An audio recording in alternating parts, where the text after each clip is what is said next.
Hey everyone, I'm going to show you an awesome exercise for quad growth, the sissy squat.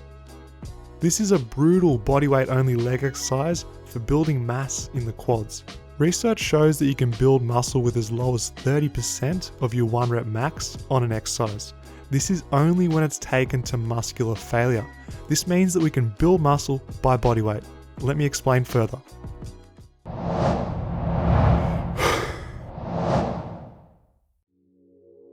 Hi YouTube, Daniel Vadnal here for Fitness FAQs. I want to get straight into this video by talking about exercise form when it comes to the sissy squat.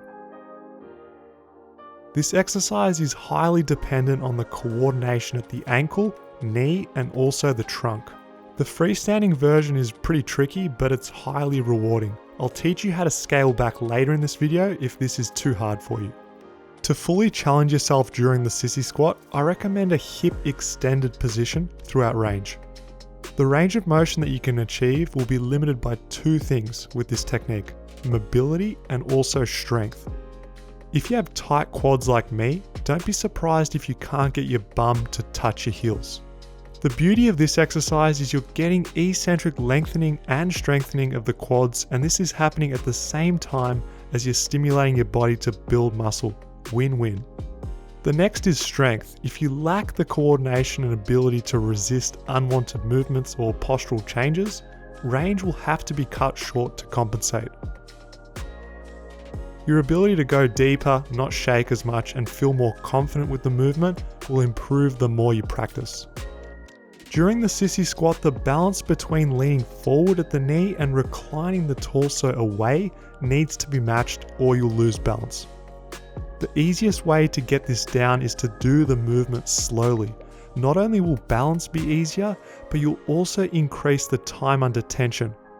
Especially when it comes to low load bodyweight exercises, having a high time under tension is an absolute must to get enough for training effect and build muscle.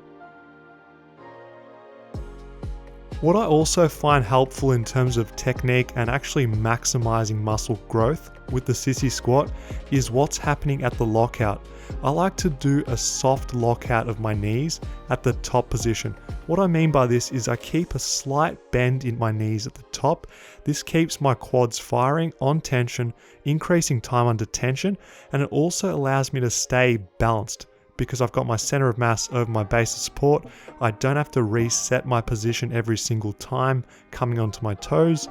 I'm staying on my toes, I've got a soft bend in the knees, and I immediately go into the next rep. Now, a few of the common mistakes people make with the sissy squat have to do with speed and also technique. The exercise is way easier if you flex at the hips, driving the knees forward and sit directly down. This is the common form that people do when they first see a sissy squat, and then they wonder why it's so easy. Well, you're making the exercise too easy by not doing the technique correct. What I want you to do is try doing this version, the easier version, and then also try the hip extended version, and you'll notice a huge difference in the stretch and the difficulty of the sissy squat. Now let's talk about speed. Don't get me wrong, there's definitely a time and a place for fast, pump-like reps when it comes to training for muscle size. However, the phase of the exercise most crucial with the sissy squat is the negative or the lowering portion. Earlier in the video I mentioned about showing an alternate variation for the sissy squat, and this is the hand-assisted sissy squat.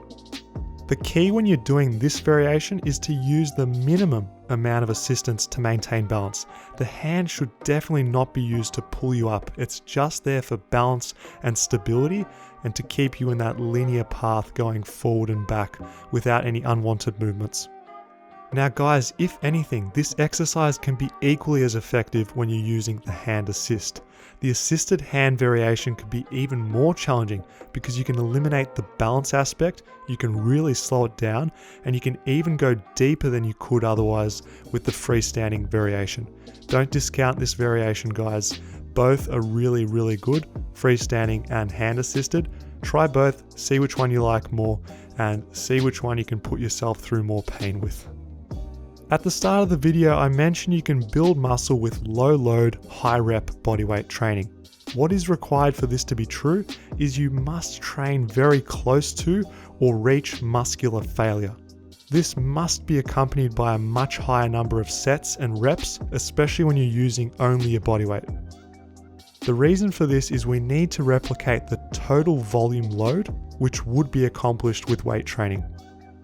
With bodyweight, we're using sets times reps times bodyweight with a given variation. With weight training, we'd be using sets times reps times weight lifted. So you must account for that total number by doing more sets, more reps if you're using only a bodyweight. And that's the reason why people don't think you can build muscle by bodyweight, because they're not willing to train really, really hard and do a large amount of work. That is a must, guys. It's a must. At the end of the day, genuine effort is needed to make muscle gains, and this doesn't matter if you're using weights, body weight, regardless of the training method or style. Effort trumps everything, guys. If you've got someone who's training with weights and they're going through the motions, and you've got someone who's training their hardest they possibly can with bodyweight exercises, the person training harder is likely to get better results. Thanks for watching this week's video. Hit that thumbs up button to support the Fitness FAQs YouTube channel and to help spread the word about bodyweight training. Now guys, I've got a question for you really quick, and I want you to comment below. In your own leg training, do you A, use bodyweight only, B, combine weights with bodyweight, C, skip leg day because pants? Leave your comment on this video. I'm interested to hear how many of you guys are actually training legs. Before you guys go, if you want to understand how to build muscle and master your bodyweight, go to my website fitnessfaqs.tv and sign up to our training programs. We've even got a bodyweight leg workout you can follow anywhere and with no equipment. Thanks guys, and I'll see you soon on Fitness FAQs.